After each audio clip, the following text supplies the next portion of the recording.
Welcome or welcome back to iGaming for some more on the Generation Zero Vulture update, which is coming on the 25th of June.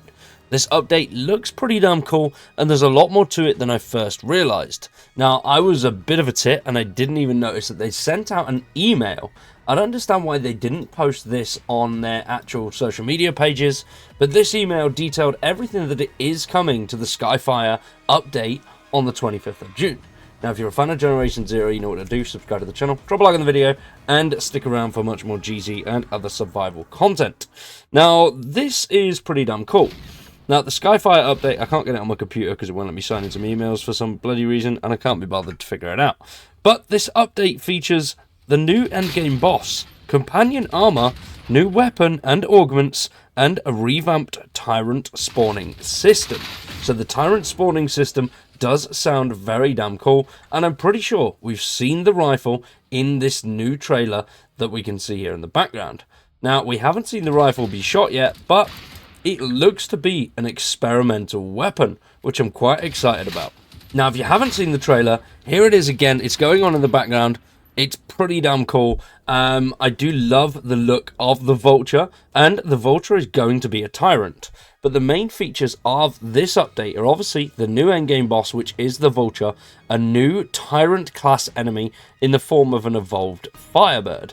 Now, that includes the new Tyrant spawning system. I'm quite excited to get dug in with this the Tyrant spawning system, because it sounds really cool. Basically, you'll be discovering Tyrant locations after defeating rival machines.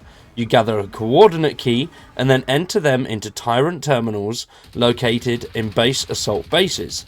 Tyrant progression will be updated along with fixes to machine detection. So it looks like we'll place these Tyrant codes into a machine, and when you've got so many, something will happen. So maybe the Vulture will spawn, or I don't know, something else might happen. You might get some funky rewards. But assuming that we have to go through more of this effort to get things, this could mean that the rewards from this Vulture are going to be absolutely insane. And I'm all for it. I'm very excited to see how this thing plays out. Now, the new rifle, it's based on the Masseur hunting rifle, and it is now a chemical laser beam that sets the ground on fire around the player. You can unlock also 2 new weapon augmentations by defeating Tyrants.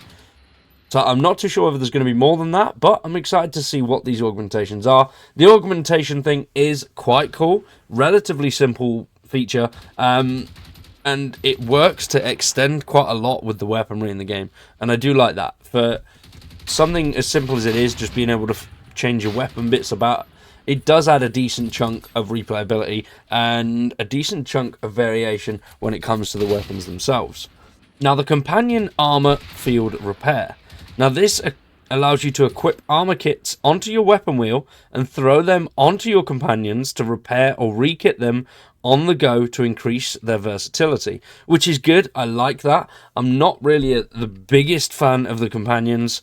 I just don't really gel with them. They don't do that much.